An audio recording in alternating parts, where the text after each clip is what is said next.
we have to create the right vibe, the energy, and everybody at the organization has to feel so privileged to be here. It's no other way.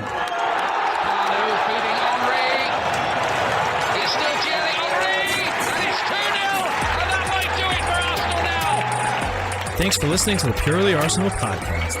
Please follow us on Twitter at purelyarsenalfp for all the latest Arsenal podcasts. Welcome to the sit down at the Purely Arsenal podcast. We're a little late this week. It's completely my fault, but I am joined today by Neil Shah. How you doing, Neil? Hey, I'm good, Jack. Full of hay fever, but not too bad, and wonderful to have the fella here back again.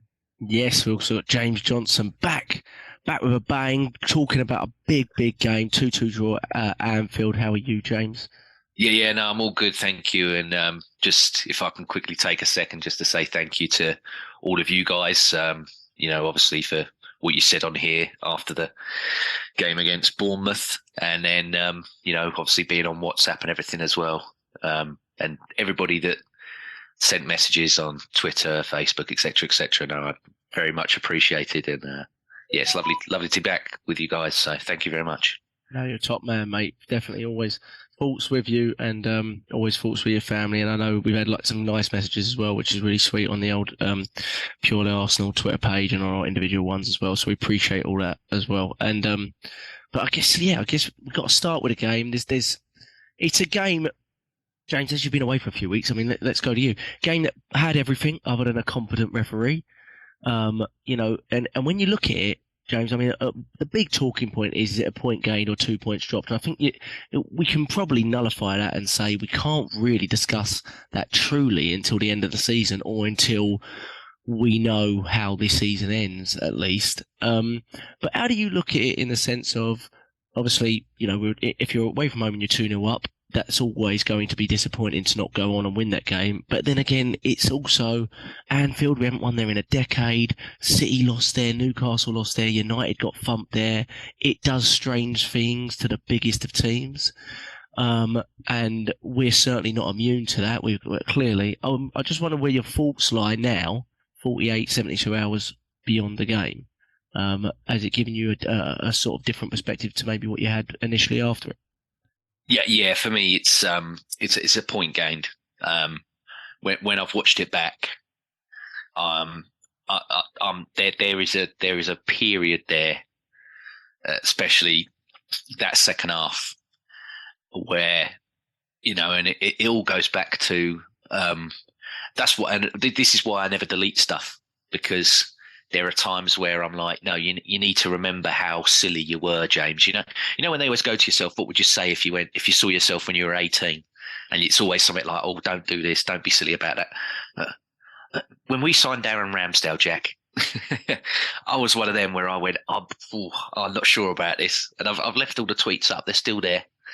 And do you know what? I got this so wrong, because this guy was unbelievable. If it wasn't for him. I mean, Martinelli, for me, I was like, well, you're a lock for man of the match, Martinelli. Changed Absolutely. it. So, sorry. I'm like, if that man weren't in the sticks, we'd have lost this 4-5-2. He was unbelievable. He was absolutely unbelievable. And we just, it's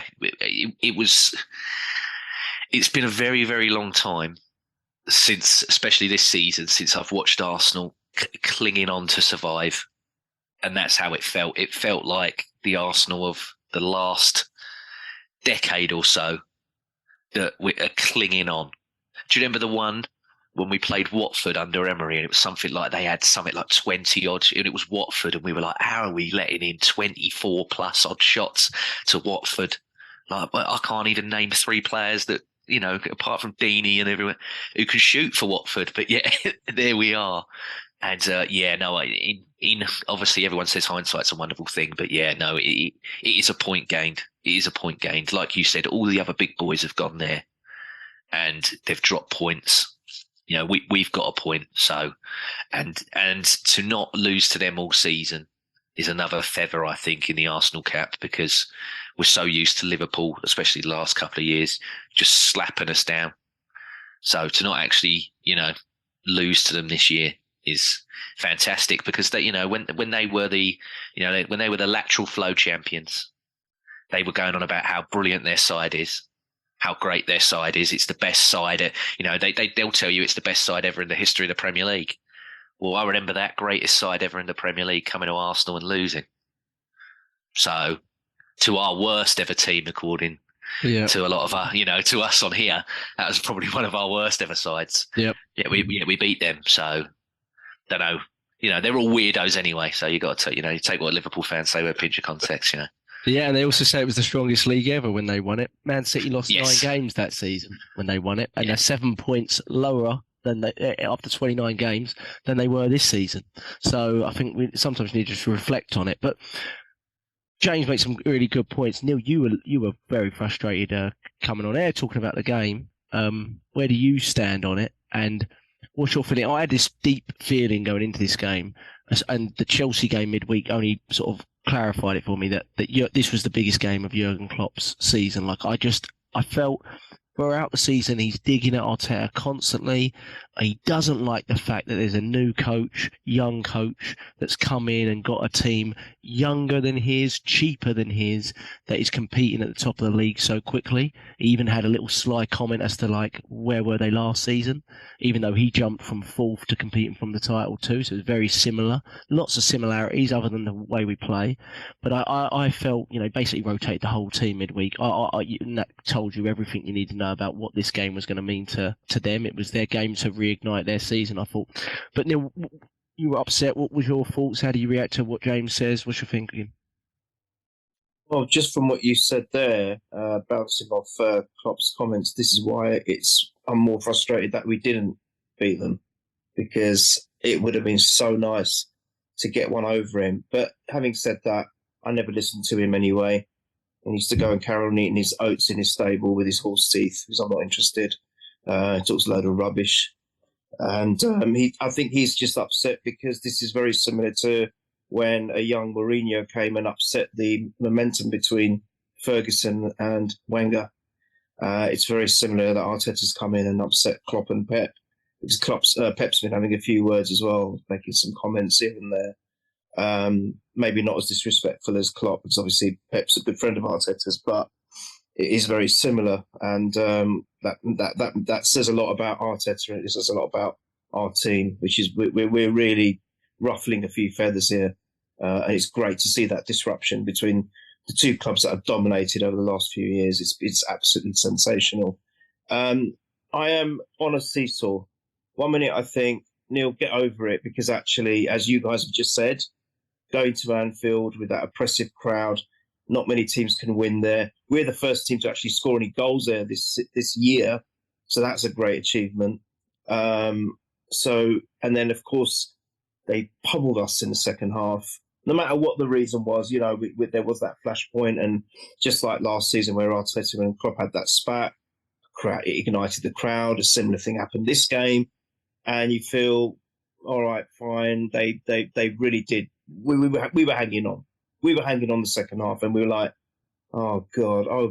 Every second it was like, but then I look at the other side, the other side of the seesaw, and I feel we were so utterly dominant. Yeah, they had a couple of chances in the first half, but other than that, you guys may disagree, but I have not ever seen, and I can remember a performance like that. There have been a couple, but we were so great against them.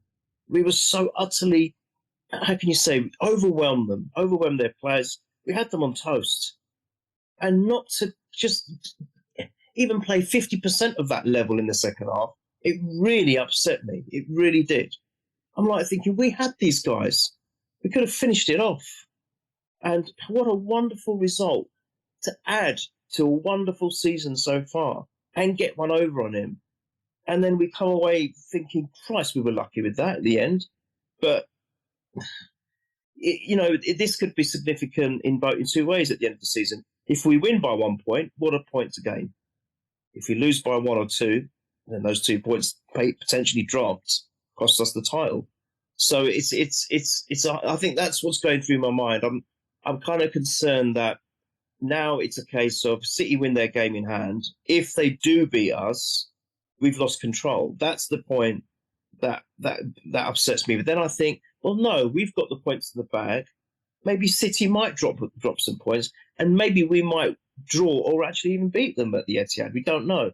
So I'm very much on a seesaw about this game, and I can't understand why I cannot get over it. I need to move on and look forward to the next game. I really do.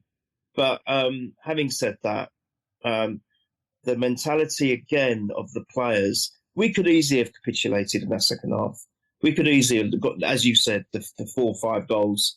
We could have lost 4-5-2, and that would have been even worse. The fact that we hung on somehow without Saliba as well at the back, and Ramsdale is just, as James said, that did. I mean, so many saves. There was even one in the first half, I think, but the one where it was deflected. Oh my God! I keep watching it, thinking, how the hell did he see it and get to it? How? Yeah, guy's unreal. That and the Kenyatta one was amazing. Yeah, absolutely insane. And I was watching it with Mum, and she was like, "Oh my God, he's a good goalkeeper." I went, "Yeah, he's all right, Mum. He's all right." So I'm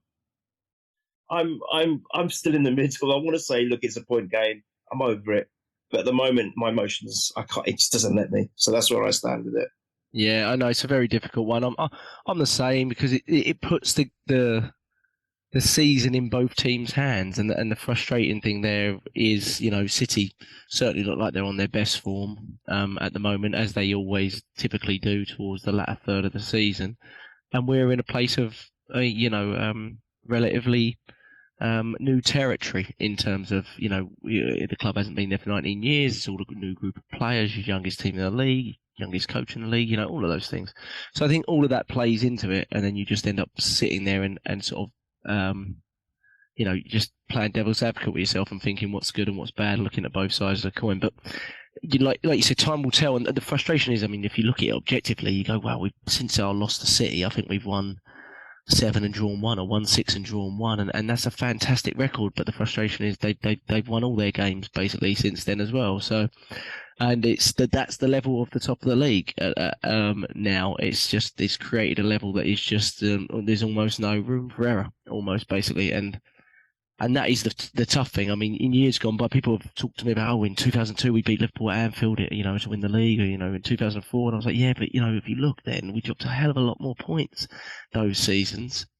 And probably thought a lot of them were pretty decent points, away at some clubs, and we no longer can look at it that way. We can't look at it that way anymore. We have to be at a standard that has been newly set by this league, and it's a challenge. It's very, very difficult. But I mean, James, just like Neil was talking about Ramsdale, and you touched on Martinelli. They were definitely the two standout players for us. I mean, I thought Martinelli was man of the match probably up until the last 15 minutes. And then it was like, well, you can't give it to anybody else. I mean, Ramsdale's pulled it out of the bag, and it's been incredible. And like you boys, I mean, when I saw the Martinelli pass, and I see it back, you get frustrated. But I find it really hard to be frustrated by that when either side of that, within 60 seconds, we probably could have conceded 2 goals if it wasn't for Ramsdale.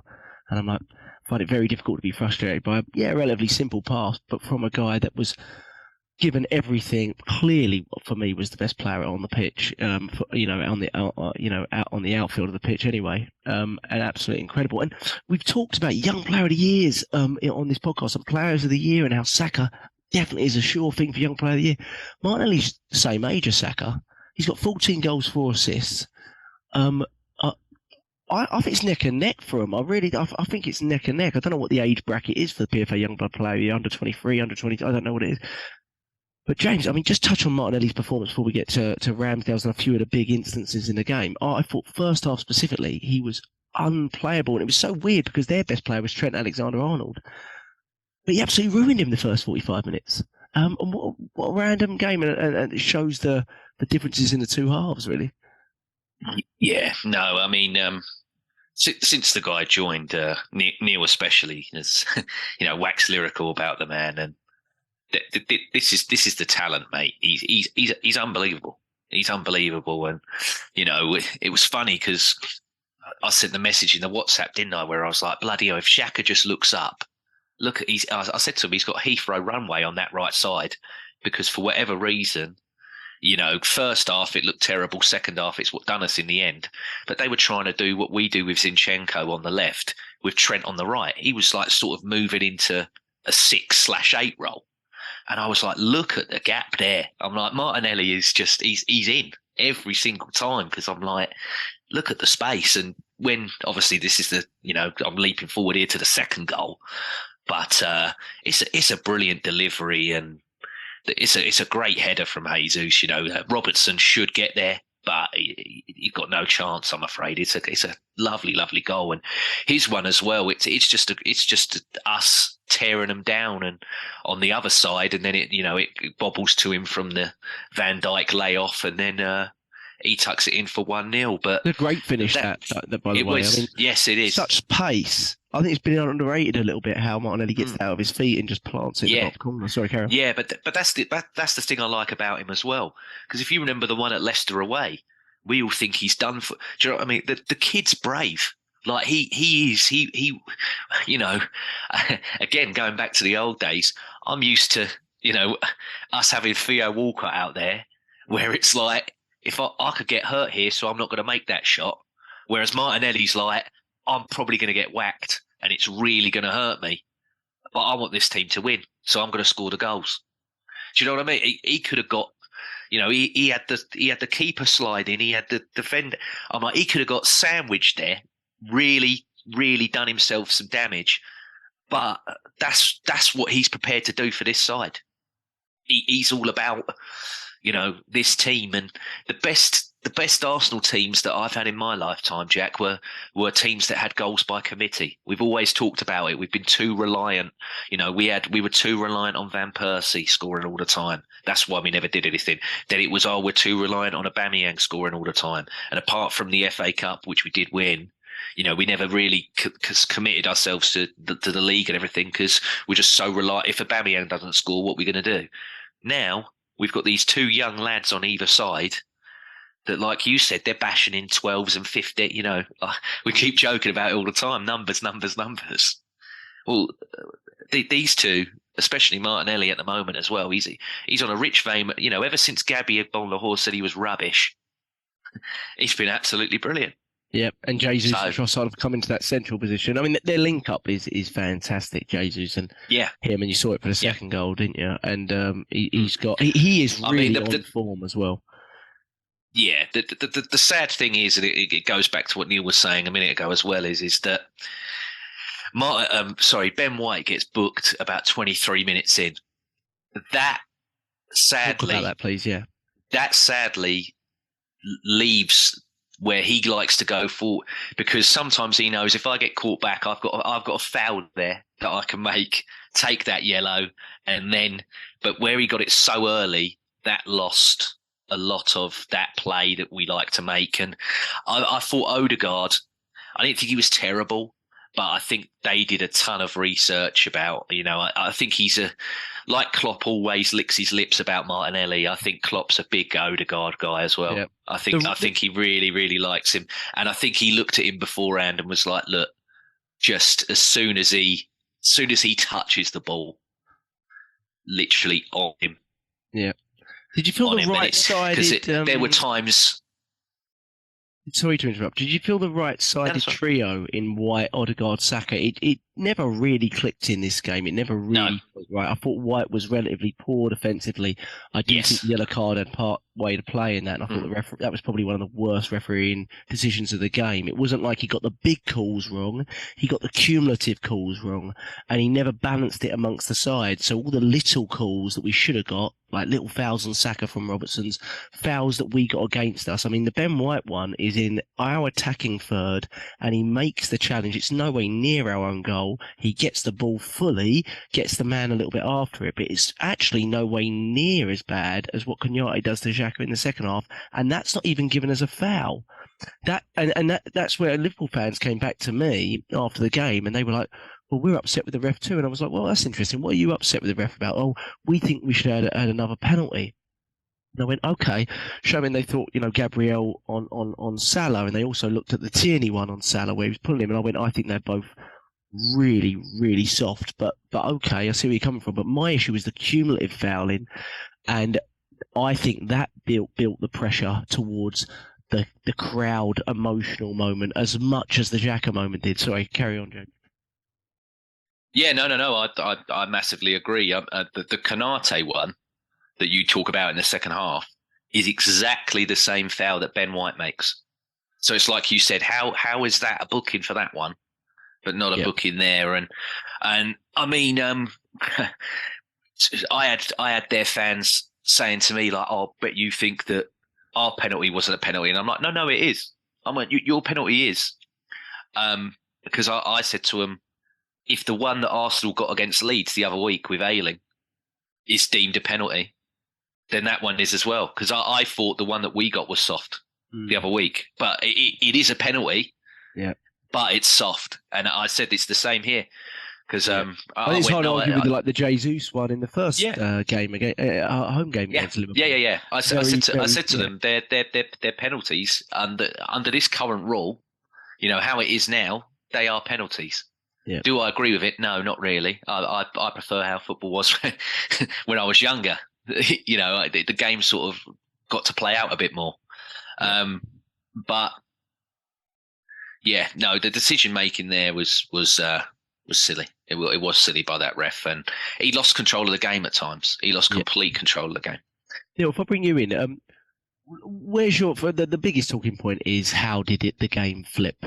And everyone's going from thinking it was Xhaka to saying that moment would have happened anyway, even if it wasn't the instant with Xhaka, something else. It could have been a crunching tackle, would have lifted the crowd.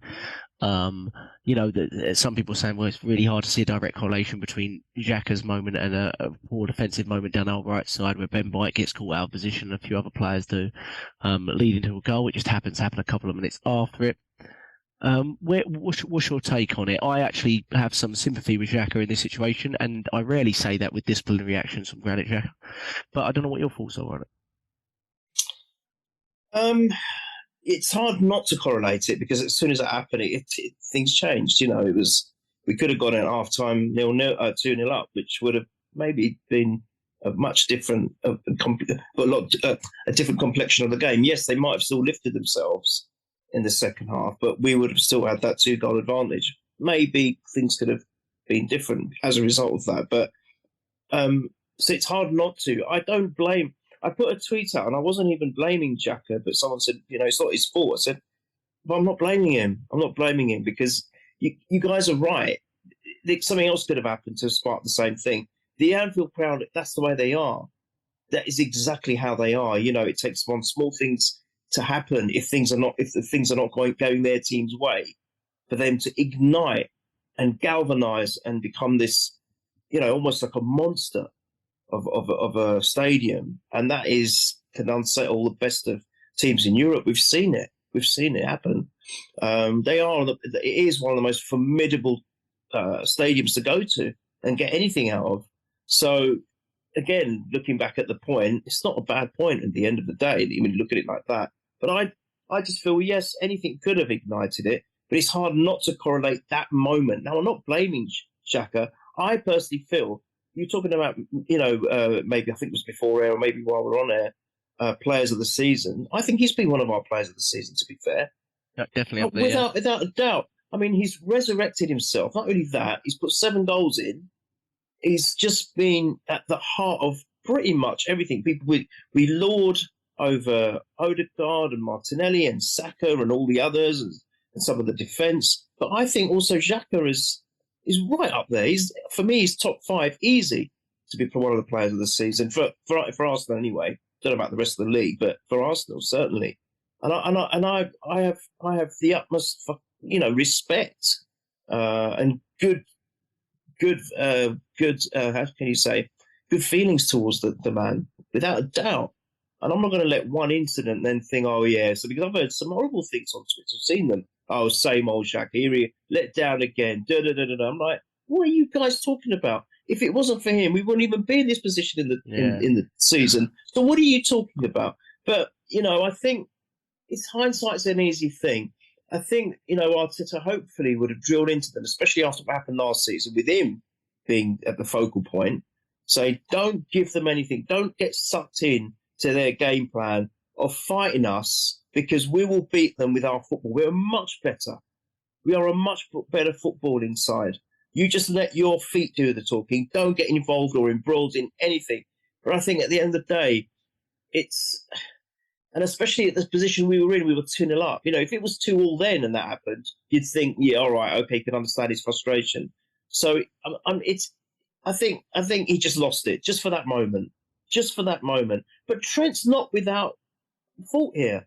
He's probably more at fault, to be honest. Exactly. And this is what annoyed me. This is the point I want to make. You're listening to the commentary was so biased on Sky. It's untrue. And it's like, Xhaka's getting killed for it. Trent's almost getting praised for it. Oh, that is really clever, winding him up. That's a good thing to do, It wasn't English, I tell you. Hang on a minute here. You're saying what? For the same incident, you're saying two completely different things on the two players involved.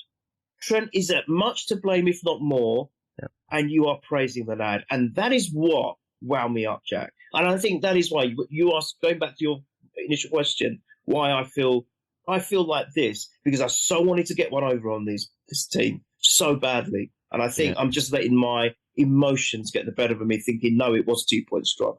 Only because I wanted to beat them so bad, like everyone else. But it's little things like this. No, of course. Sorry, can I just jump in here? Yes. Because Neil as per is making a great point, especially in terms of how the pundits and everything saw it over here. Obviously, where, Jack, you're getting different punditry and everything else where you are. But cast your mind back. It was sort of just before the World Cup, and it was the Man City versus Liverpool game at Anfield, right? If you can remember it. Yeah, right. Foden scores a goal. In the build-up to the goal, Haaland, do you remember he has the shirt pull with Fabinho? He rips away at the shirt, and then they're like, "Oh, he fouls Alisson." If the VAR didn't give it for the, it was a bit like our one at United way back before the goal. Yes. Yep. Pep Guardiola, after that's disallowed, lost it. All the Liverpool fans are behind him. They're chucking, the Fanta or whatever at him. Hear him, the old, the two-handed. Same thing. And he's going like that with his hands. He's like, yeah, come on then. If you're going to throw stuff at me. And he's like, shush to all of them. Neil, did Sky after that go, oh, Pep Guardiola, what a terrible manager. He's been sucked in. Yeah. Pep Guardiola. And then when they lost, because bear in mind, Arsenal didn't lose this game, but Man City did. Did they go, that was all Guardiola there? When he was doing that to the fans, he got sucked in by that Anfield. Anfield. His Kevin Keegan moment. We've got You'll Never Walk Alone piped in on a tannoy. We've got the lights. We've got Anfield. It's Anfield. Anfield this. Anfield that. The lights. You'll Never Walk Alone. Anfield. No. But yet Granit Xhaka. And again, it just goes to the point of, and we're all guilty of it. I've done it. They know that us as a fan base are a reactionary fan base.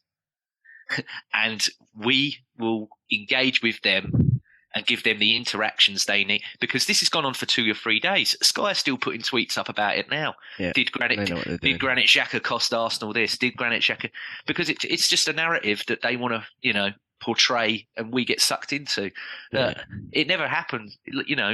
When Man City did what they did out there, it was Cancelo getting spun, and they were like, "This is Cancelo's fault." Yeah. And Cancelo ended up, out of the picture. Yeah, he's loaned him out because he just couldn't trust him defensively. For me, I don't want to blame anybody. We used to come on here and blame everyone, didn't we, back in the day?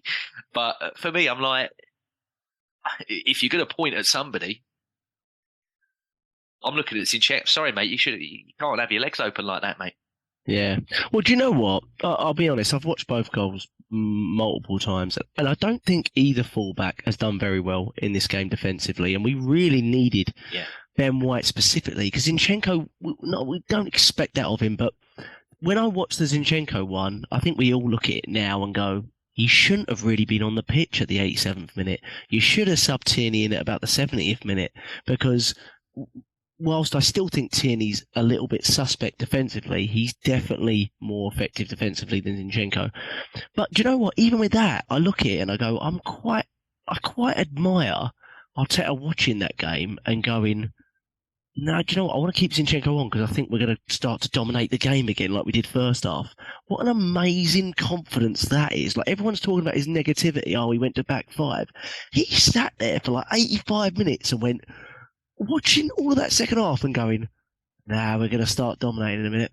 Like, that's basically what he did. How confident must you be in your team to be watching us getting pummeled left, right and centre and go, we'll get back on it in a second.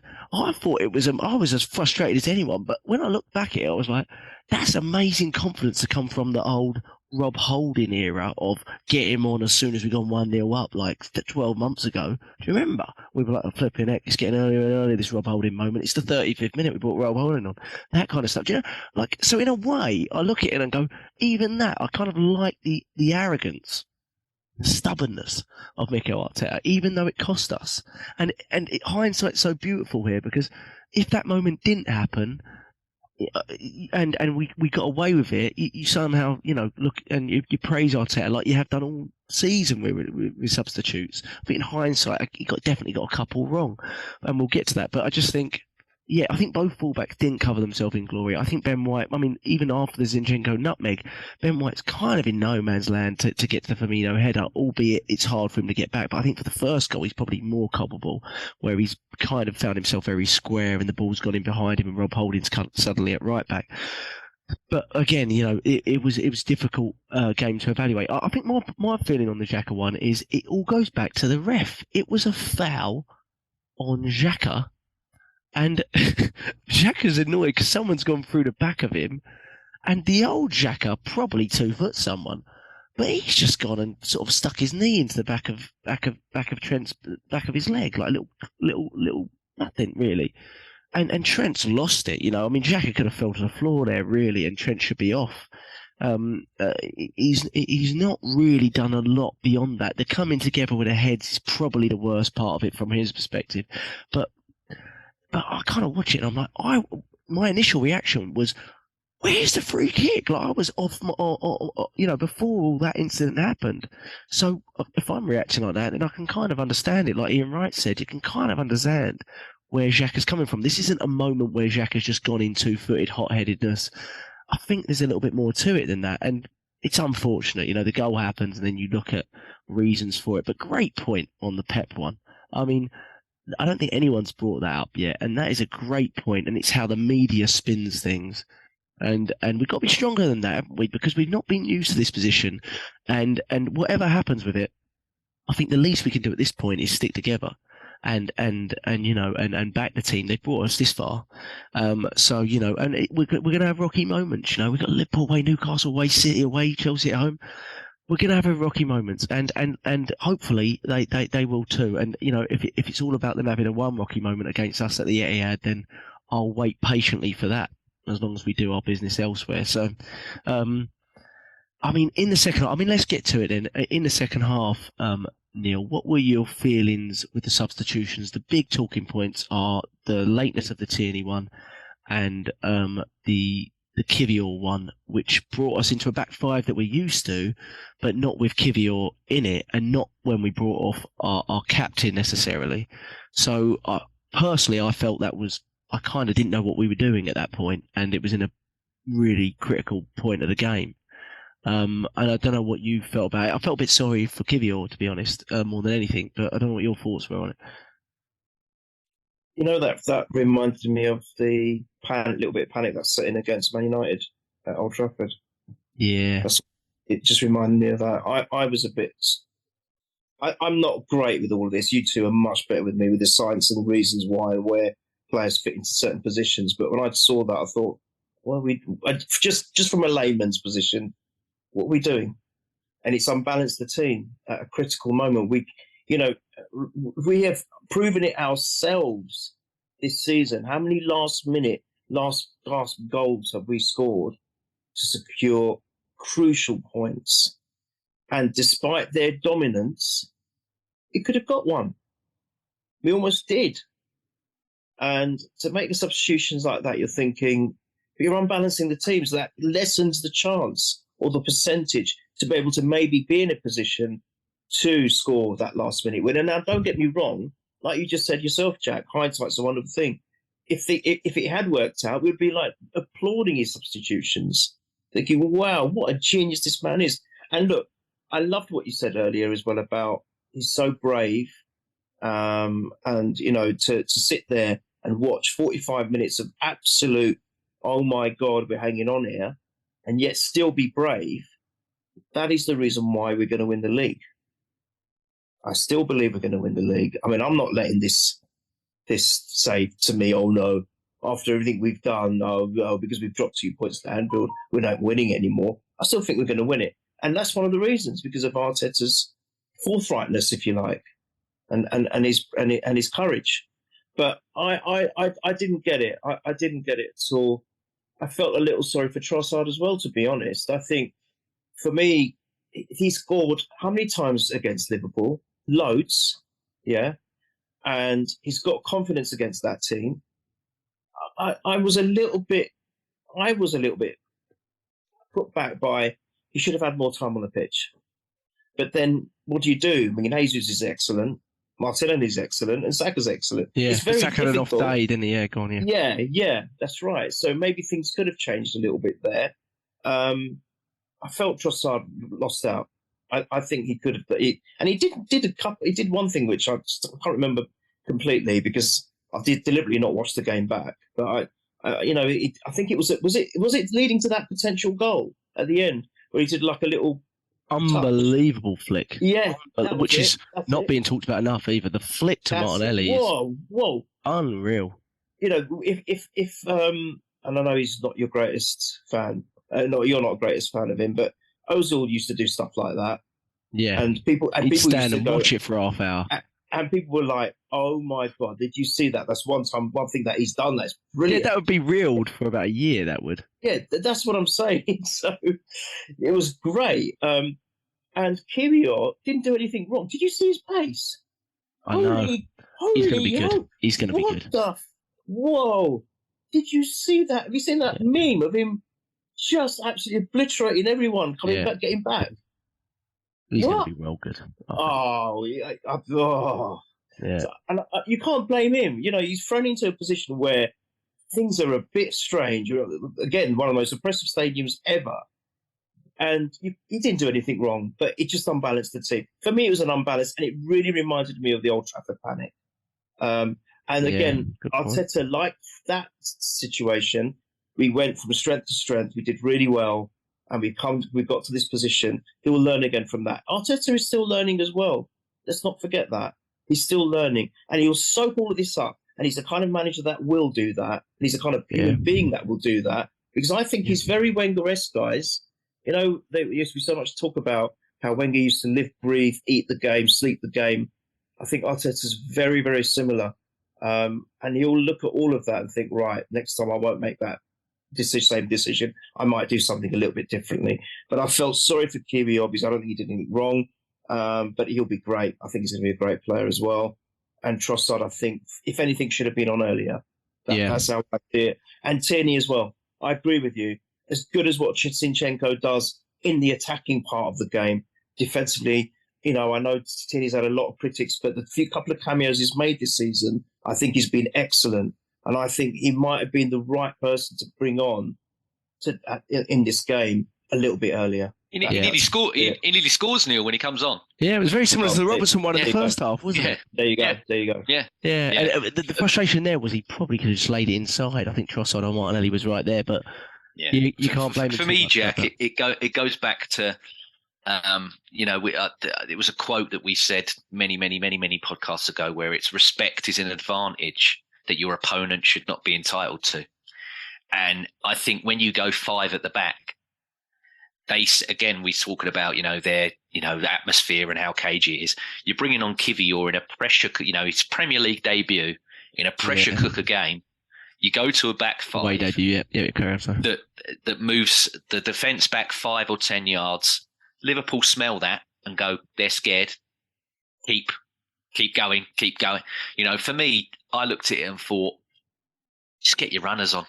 Get Tierney on, because he'll run that. Trent's coming in, like I said earlier, with the Martinelli and the Heathrow. They're leaving that gap. get him out on the byline, whip it across, see what happens. Yeah. And then for me as well, I looked at it and I thought, as much as Saka, all this season, arguably one of our players of the season, I thought he had an off day. I was thinking maybe a Reece there. Yeah. Get Reece off. I would have done. I don't like Trossard on the right, but every time we were trying to relieve the pressure valve, it was basically get the ball up to Jesus. So I found it odd that we were getting, because Trossard, that's one thing he doesn't do. He doesn't really drop deep and hold the ball up from against two big centre backs, and Jesus is about as good as you can get at that. So I was like, he's the one that's going to release us from the pressure for a little bit. So I found it a little bit odd, understanding his recovery, of course, with Jesus, that he probably isn't ready for 90 minutes. But I thought this was maybe an exception moment. But then you're right. I think you make a good point on runners. I wondered when Odegaard come off whether Smith Rowe might have been the answer there, because of just the legs that he's got, that he can just travel. We need travellers, like you said, and I even thought, even though we needed runners, I sometimes thought we needed a foot on the ball. Maybe we needed Jorginho in there just to put a foot on the ball. And everyone said, well, the pace that Liverpool got, but they were putting Henderson and Fabinho into attacking areas. They're not huge pace or anything. They just were suffocating us, right? But again, like you said, it's hindsight's a wonderful thing. I think it's fair to say a few of the subs, the timing of them were wrong, and the personnel felt a little bit wrong. Certainly, the timing of the left back one felt wrong, and the Kivior one, he dropped into basically the central position of the centre back three, I think. So then it threw everything, because Rob Holding's usually your sub there, and I personally think my biggest feeling of it was, if Tomiyasu was fit, he would have been the first sub, and he would have been the earlier sub. He would have come on at 60 minute for Zinchenko, and he would have locked it down. And I don't think, for whatever reason, and whether we agree with it or not, I don't think he believes Tierney can truly do that like Tomiyasu can. Well, he did it in the first game against Liverpool, didn't he? Just to give some perspective, we've scored 11 and conceded 4 in the last 15 minutes of games this season. Man City have scored 7 and conceded 8 in the last 15 minutes of games this season. So again, the reason it feels so bad is we don't do it very often. We don't concede very often late on. We're the lowest in the league, other than Newcastle, who conceded 3 in the last 15. So it just, and I thought about that, but look at that stat where we score first. We haven't lost a game at all when we've scored first, and this was only the third draw. I think we won all of them and only drawn 2, and now this was the third time we drew. So look at that. Yeah. Wow. Yeah. That's incredible. Yeah, exactly. So there's definitely a lot of positives to take from it. I think we got to talk a little bit more on Ramsdale. I think James touched on him a little bit, but Neil, Ramsdale. It's funny because again, I'm in another group with Liverpool fans, and they're biased a bit like we are, but they're relatively objective at times. And they always say the most overhyped player for us is Ramsdale. And I was like, I do not get that. I don't think he's overhyped at all. Firstly, he's like third choice goalkeeper for England behind 2 goalkeepers that are nowhere near his level. He's the last English player that's overhyped. And my big issue or joke with them is Trent. And it was funny because the second half was really about those 2 players in a way, and it was quite interesting. But no, I think he's at a level now, Ramsdale, where at 24, he's really looking like a goalkeeper that could hit real big heights going into his peak years of 27, 28, 29 as a goalkeeper, maybe even older. But this game was a standout game for him. We don't want to rely on our goalkeeper this much, but when that ball went across from Núñez, I almost went head in hands moment. I almost didn't look at it because I was like, I don't see how this doesn't go in. It was very Seaman against Pesky Saliba in the Sheffield United FA Cup kind of moment where you're like, I don't really see how anyone's stopping it kind of thing. I don't know why he didn't head it, but still, all credit to Ramsdale, Neil. Amazing performance, wasn't it? He's just brave. You talk about Arteta's courage. What courage has this lad got? And you know what? Good goalkeepers or defining moments like that can define an entire season. It really can, because if your defence is having an off day, or even if your defence is great, but the other team is just too good for that moment, and they get past it, and they manage to pull something off, which is like, well, all right, you've got to put your hands up. That was a great movement there. And then you've got someone at the back past the defence who can still stop an attack like that or do something spectacular. The amount of confidence and reassurance that gives the rest of the team, and even going on to future games, is huge. We cannot underestimate what he does, the effect it's having on everything else. And so always said it, we always talk about great goals, great movement, great, team goals, however you want to describe them. And then you get the points, and we talk about the goal scorers and the assists. You think, wow, look at that. How amazing. So I still feel we don't give enough credit to what goes on the other side of the park. And it can be just as important, sometimes if not more important. He has saved us, he saved us a point, essentially. And that could be a game changer. We don't know. Time will tell. But it's just his attitude. He's so brave. I mean, James, you were saying earlier about Martinelli. He could have been cut to pieces and whatnot. Ramsdale in the same, especially, there's the other same ways. You're thinking it's a goal, and it's just, he's just smothered it. But he could have got a foot in the face. He could have got injured from doing that. But he's thinking about the team. He's thinking about the team. He's not thinking about himself. He made a wonderful point on Walcott. How many times have we saw that he didn't go in for that shot where he could have scored because he's worried about his face getting cut? I remember it now when you said it. He did used to do that a lot. And that's the difference between that side and what we've got now. They're all brave. They're all willing to put themselves out or take one for the team. And I see that in abundance with Ramsdale. And I wasn't one that, when we signed him and you look at his past record, and they all kept going on about, well, he got 2 teams relegated. Of course, how can he got 2 teams relegated? The whole team got relegated, for goodness sake. Can't blame him, but it's just more, as you said, James, about narrative against Arsenal. Let's just find something to add to the numbers of rubbish rubbish talk or narrative that we've got about this team, or negative narrative we've got, and let's add it. I think it's just more of that. And I thought, look, let's give the guy a chance. We haven't seen him play for us, and let's give him a chance. And he's just been absolutely outstanding. Yeah, there's times where he's made a couple of mistakes, and there's a little bit of rawness there. But for a goalkeeper, he's so young. I don't care if he's not getting into the England side. I know that's not going to a lot of people listening. People listening may think, what are you talking about? End of the day, it's England. Yeah, fine. But I'd rather him be focused on our club. I'm sorry. As much as I want England to do well in internationals and major competitions, for me, when I watch football, I'm watching Arsenal on a week in, week out basis. It is my life. And I always want our players to be doing it for the club more than their respective countries. And I'm sorry, if Pickford's going to get in front of him, even if it's the wrong decision, I don't care. And I don't care if he's out of the limelight. I want him to focus on our club. And I just think he's a magnificent player. And he's going to go on for years. You're talking about late 20s, he'll peak. He could go on to 32, 33. He could be with us another 7 or 8 seasons, easy. Yeah. Easy. Yeah. Massive. Yeah, I agree. I think, there's been times where people have questioned him a lot, but I think he's really coming into another level at this moment. And it could be at a critical time. We really might need him. We really, really could. So, yeah, sorry, James. It's very reminiscent to me of. Do you remember the Leicester season when it was like their crunch and they kept, a bit like how after when we lost to City, everyone was like, "Oh, that's it now." And like you said, we've gone 8 unbeaten since then. I remember in their running towards the end, Schmeichel just, it was like he became, he got to levels that on par with his dad. It was just unbelievable. It was like he's saving this guy's saving everything. And Ramsdale, he just transformed, didn't he? That second half. I mean, the Salah one's the pick of the bunch for me. That's just what a save. There's other ones in there, isn't there? There's the Núñez one, which he gets down really low to. There's other good saves in there that don't even get talked about. But you're right. I think the Salah one is one of those ones where it reminded me of Solskjaer against Lehmann. And you can always tell by how good a save it is, by how the player reacts when it doesn't go in. And what you see from Liverpool players is just, hands on head. And that was the same where I think Solskjaer famously kind of went, how does he save that for Lehmann's one? And it was one of those where you're just waiting for the net to ripple and a hand pops out of nowhere.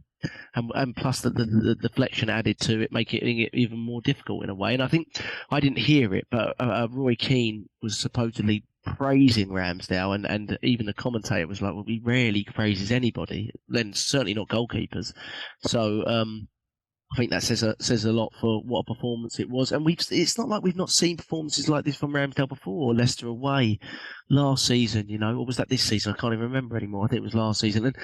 And so we've seen those performances before, and yeah, he was just fantastic. And it was a really difficult half, it was, but when you watch that last 10 minutes again, sometimes you look at it and go, well, now I know what the score is anyway. It was 2-2 anyway.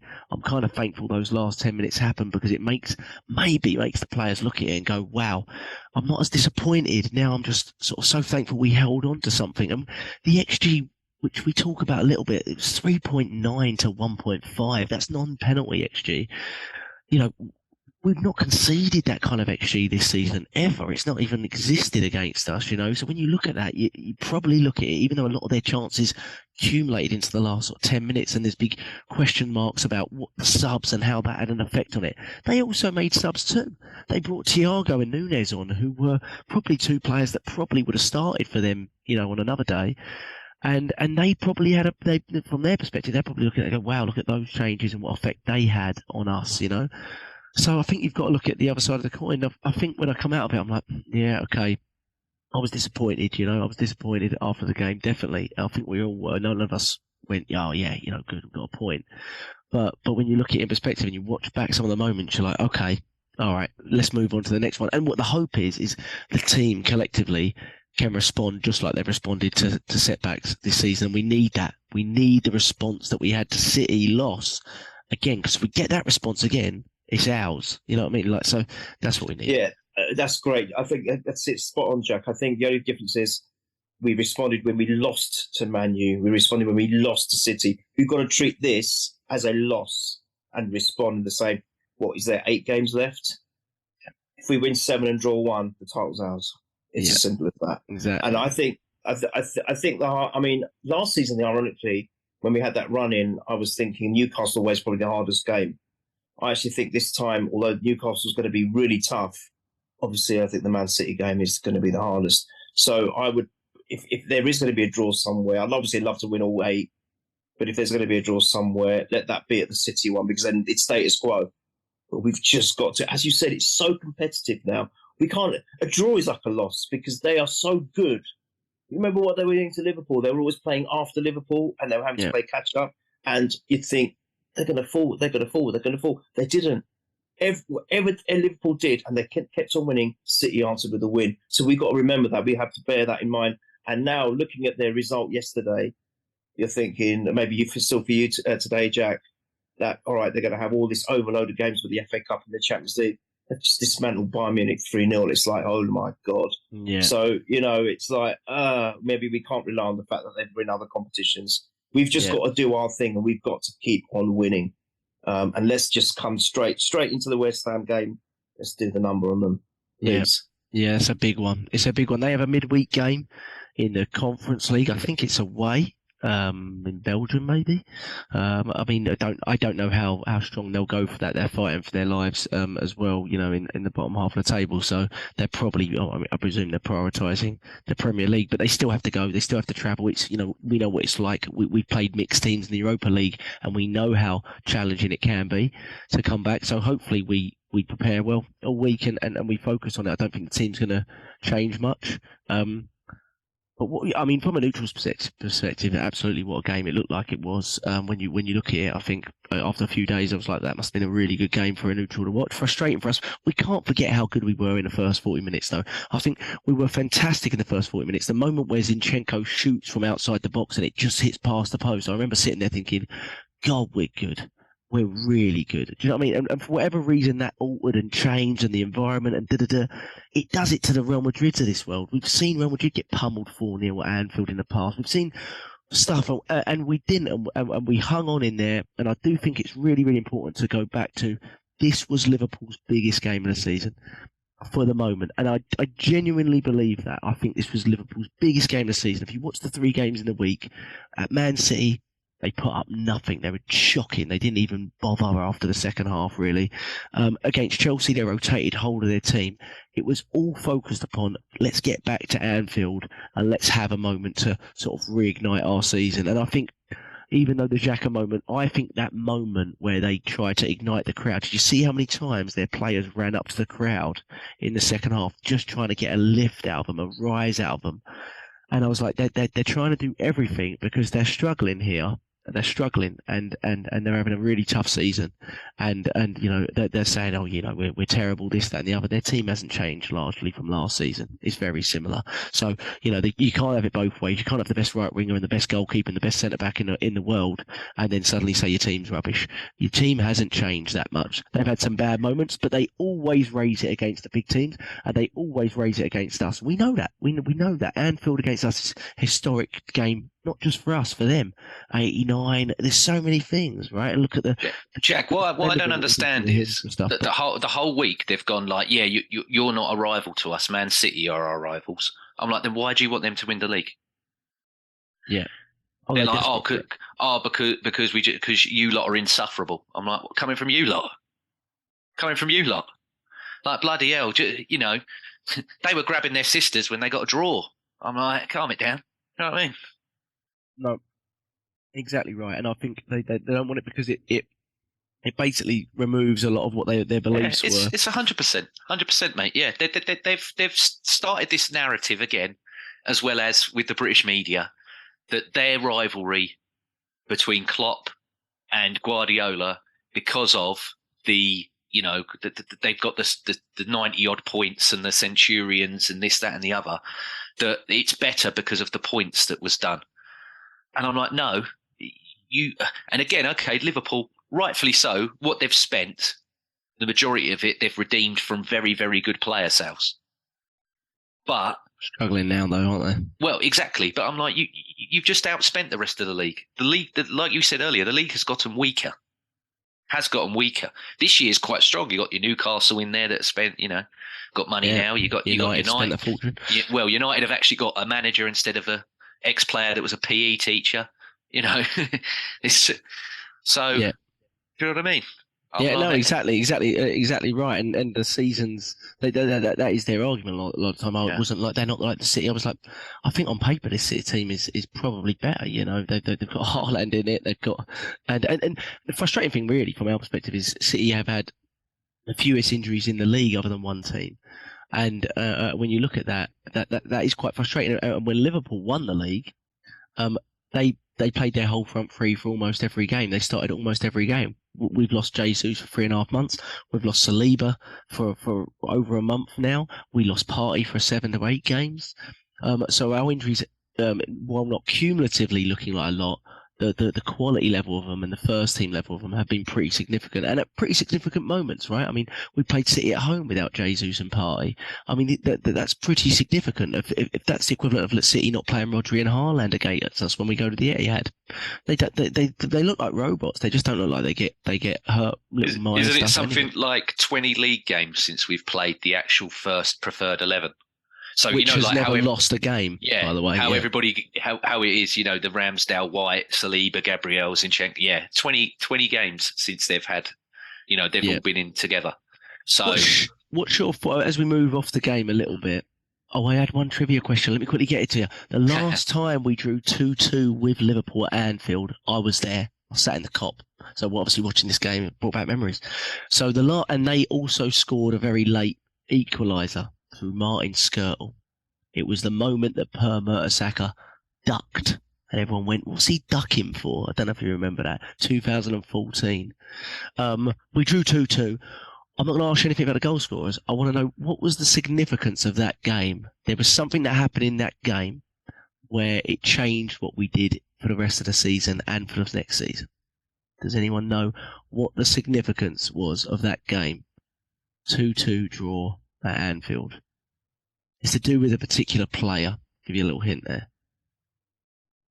Is that when we played Oxlade-Chamberlain and then we sold him like a few days after? Or is that No, that was a home game. We lost 4-0 to Liverpool. Right. And it was early in the season. This one wasn't. It was in I don't know what month it was in, but I want to say it was the second half of the season. This one. It was. I just remember sitting there because it was a horrible game because I couldn't move and it was in the Cobb and obviously we scored twice. 2014. I remember you talking to me about that, Jack. Yeah, it was 2014. horrible. I went with Ali, and horrible, yeah. it was hot. I couldn't do anything, and they scored last second. I just stood there as well. You know, it was horrible. No. I don't know the answer. Is it something to do with Chesney? No, it was the moment that we had a little bit of an injury crisis, and we recalled Francis Coquelin, and he came on as a sub for the last 20 minutes. Ish. I have to check the exact moment, and that was the moment. And I remember standing next to the Liverpool fans, going, "He's going to play a lot more." And he was brilliant when he came on in the second half. And from then on, he started basically every beat City 2-1. And it might have been after that. Yes, it might have been after that. And that was it. And that was the significance of that moment. It was the Francis Coquelin recall moment. I think, was he on loan at QPR or something like some Charlton, I think. Charlton, sorry. And And we recalled him, and he came on in that game. It was Southampton when Chesney got caught smoking, weren't it? That was it. I'm getting so confused. Oh my God, I forgot about that. And then that's when we booted him out, weren't it? After he was smoking in the showers at Southampton. Mental. Oh no, I'm just having a hot one, boss. I'm just having a hot one. That's hilarious. Crazy to think that actually happened, isn't it? Yeah. Mental when you look back at some stuff. But let's talk about two players. Saliba, what's your thoughts there? I know Neil doesn't like to speculate too much on the injury stuff, but James, what's your thoughts on? I said before we started that I feel now no news is not necessarily good news like it was in the international break. I feel now I want some clarification from the club, and the less we get it, the more I look at it pessimistically. Jack, I trust you more than anybody. You're better at diagnosing these things and knowing these things than me. I don't look after my own body, mate, so I can't really make any comments about somebody else's. If you're going to press me, part of me's like I don't feel good at the moment. But there we go. I mean, again, a lot of people online are saying you can't risk throwing him in straight, with no game at the Etihad. So I'm like, okay, seems that he's going to miss Sunday. Next Friday, Southampton. If he can get Friday. Sorry, it's Friday. Okay. Yeah. If you can give him 60 minutes, great. Or if you can bring him on, for half hour, if you could bring him on after an hour for whoever and let him have 30 minutes before the City one, great. But I don't know. For me, if he's not back by Southampton, I'm panicking there. I don't think he's coming back if he's not back for Southampton, because then you've got a really big level of games. Yeah, but then again, I'm not sure. So maybe he does. Maybe he does. I've backed everybody else when we had injuries throughout the year, and they've all delivered. So, I feel Holding gets a bit of unnecessary stick just because he's not Saliba. Do you know what I mean? It's not his fault. He's not that footballer. And then no, it's not. He's not going to put two lefties together. So who else? That's what I always tell. The Tomiyasu one hits us hard again. But But I ask people, who are you going to play then? No, it has to be Rob Holding at this point. Well, there you go. Yeah, Tomiyasu could throw up a lot of options. Do you switch Ben White there? Do you put Tomiyasu there? There's, but he can't do anything but that. And Neil, it's just so frustrating with the Saliba one because of the Tomiyasu one. It's the cumulative effect that really upsets me, to be honest.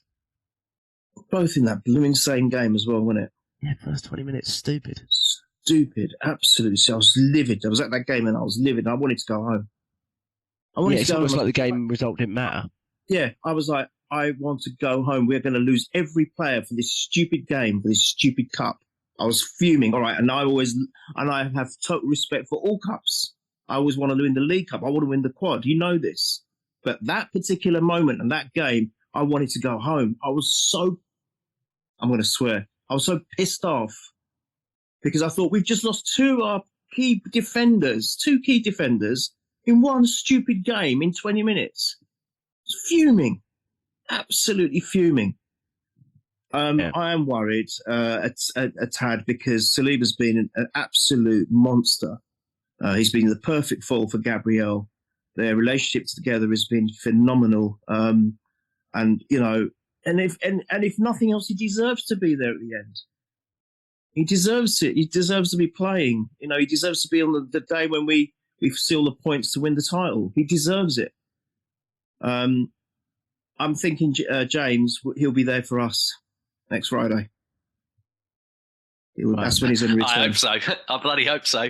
We're going to be at the ground, and we're going to look at the team and think, yes, he's there. And what was all that about? What was all that about with the old? It was obviously just mind games, but Arteta before the Liverpool game saying, "Oh, we really hope we get somewhere." And I know Eddie's come back now, but it wasn't about Eddie, was it? Unless it was double bluff. I think it was double bluff then. I mean, it can't have been about. Yeah, no. I wish it was about. But it's so hard to, you know, I know more than anyone else about back injuries. It's so difficult to put any timescale on it. But let's hope this doesn't just be one of those where now we're not going to see him for about 10 months. Let's just hope that he'll be back in less than 2 weeks. It's so difficult to speculate, Jack. You just don't know. No, you don't. You don't. And people are trying to do that online without any real confirmed information. So they're saying everything from he was advised surgery, he's been turned down. Like, I don't think, with no one really actually defining what the injury is beyond back injury, I find it really difficult to know. You know, people got me the surgery date set up. I'm like, yeah, okay, we need to have a bit more clarification on what the injury is, because it looked pretty innocuous, though back injuries can be tricky. But surgery is very rarely ever the first option, even for serious stuff, as you know, Neil, with like herniated disc. I mean, very rarely. I mean, I deal with back injuries every day in my job. Very rarely is it the first go-to. It's the last option, Jack. It's so risky. I remember with mine, you know, the guy, when I went for my consultation, and he just said, there is an option, but I don't want to look at it because it's such a risky operation. The number of nerves if we've got to put bolts into your spine, you know, we get one slight thing wrong, you could be paralyzed for the rest of your life. Yeah. It's only if you're in such a bad way that you can no longer function in life, and that's been going on for a long, long time, that it's considered. Yeah. So surgery is not going to be happening. It's rubbish. Yeah, I find it. I mean, there's so many different injuries that it could be, but a lot of them. I mean, there were a lot of the ones at the back, and I'm trying to think which one would be surgery like that quickly have gone to. I'm struggling with it, but again, I would like a little more clarification from the club. Our hope is that, you know, if you're looking at it optimistically, that they are just biding their time for that moment where they build towards maybe the hardest section of games in the season, and that would be the hope, because they want to save him from there. There's been some news coming out. Just before I get your predictions on Balogun. The reports are, we can't say fully that we trust the reports, but the reports are that he basically wants to be a first team striker next season. With that being unlikely at Arsenal, with Eddie and Jesus ahead of him, he wants to start next season. He's second top goal scorer in League One with 18 goals this season. There's probably a good chance that we maybe sell him. How do you feel about that, James? Before I go to Neil, how do you feel about it? Do you think that's likely? Do you think that there's some truth to that? Would you be comfortable with that? It's very, very tricky. For me, I wouldn't like him to go until we give him a shot. I would like to give him more of a shot than to cast him away. Again, it was a lot before my time, but Neil, you and Jack yourself, you might be pressed better to answer this. It reminds me a bit of Andy Cole. He come on, I think, was it 91 Charity Shield? As soon as he come on, he hit the side netting, didn't he, or something? That's what I recall. Before mine as well, to be honest. Yeah. And everyone was talking about him, especially when we loaned him.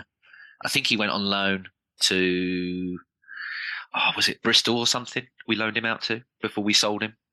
And even then they were talking about, oh my God, look at the goals he scored. You know, how is he not going to get? But then Arsenal had Smith and Wright at the time, and it was just like, you're not going to displace. That is a perfect analogy. You're not going to displace Smith or you're not going to displace Smith or Wright. And okay, Eddie and even Jesus is not as prolific as Smith or Wright is, but you know how much the manager likes and trusts them. And I don't know if it's that Arteta does not trust Balogun. It's just that he can't, you know, he couldn't give him that's why he's on loan. He couldn't give him where can I give you the games? And I look at it and I think to just cast him away without trying him, it's a tough one. But then, Jack, me and you all the time on WhatsApp, don't we? We talk about how, we're transfer mad, we're squad development mad. Which of our players holds value? He's got to be right at the top of the tree. If you're looking at ones that you potentially are going to, you're looking at the ones that are going to go and how much you're going to get for them. Next to Kieran Tierney, if not more than Kieran Tierney, because he's younger and the fact that he is in the top 5, he's in the top list of scorers in the European leagues. People are going to want to buy this kid. Yeah. It's Jonathan David and Kylian Mbappe that are ahead of him. Jonathan David's going to go for about 60 million in the summer. There you go. He's older than him. He doesn't have the English tax if you sign him from an English club. I think we've got to be looking at those sort of numbers. We're obviously going to get less for him because he's Arsenal, but we've got to be looking close to those sort of numbers. Yeah, I would love to, when we, head out back to your neck of the woods for pre-season, I'd love to give him a go. I'd really, like Neil said, we're winning the league, so we're going to play in the Community Shield. I'd like him to play in the Community Shield. Yeah, we always win that. We're in it. Just try him. It would before be you cast him away, and not to give him a chance at the very least in pre-season. Yeah. So my expectancy still would be we see a lot of him in the pre-season games. That would be my expectation. And if we do see a sale, it would probably be late in the window. So obviously time will tell on it. But ultimately, I do think it's quite likely that one of Balogun or Eddie does move on, though I'm really struggling to see how it would be Eddie. But just because of his wage and his new contract, and I'm not sure there'll be as big a pull for him. He's not played as much, whilst I think he's done pretty well for us. I think there'll be far more pull for Balogun on a 32 grand a week contract than there is on Eddie on a 100 grand a week contract. They might, at similar age, I find it a little bit difficult. But again, there's the whole adage in there to think that Balogun might be the next star for the US national team, and we've got US owners.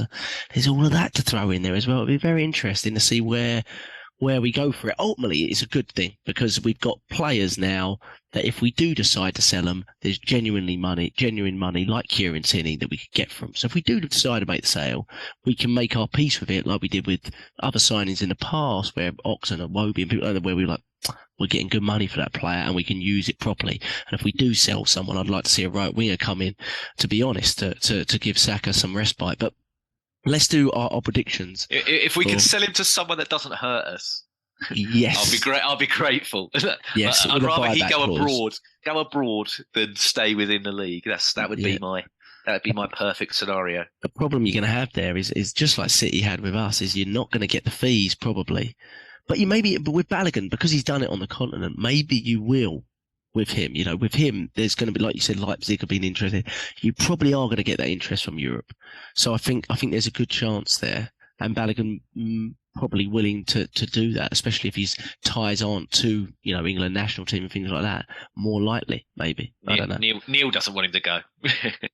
No, I don't want him to go. No. I think we're going to. It's going to be a massive mistake, I believe, because I think he's going to be a sensational player. And that, exactly. That's what my thoughts were, James. If we are going to get rid of him, do not sell him here to one of the Prem teams, because he'll bite us in the arse. I really think there's something very special about him. And as much as there's so much, and rightfully so, especially this season, kind of good regard for Eddie, I personally have always thought that Balogun's the better player. That's just me. I think there's something about him, something very, very special about him. Where I saw what Martinelli did in the first time I saw him in friendlies, the stuff that I've seen Balogun play him, I think, wow, this guy is something else. But you're right, guys. The problem is, how does he usurp Jesus, Martinelli, Xhaka, Trossard? Where does he fit in? That's the thing. And if he wants first team football, he'll get disgruntled. He'll be there in the reserves or the bench, and he'll be thinking, this ain't for me. And then that, it plays on people's minds. And then do they then really, when they do get a chance, whether it be via a substitution or a different game in a different competition, are they then giving their all because they're thinking, well, I'm not first choice, why should I care? It's that mindset.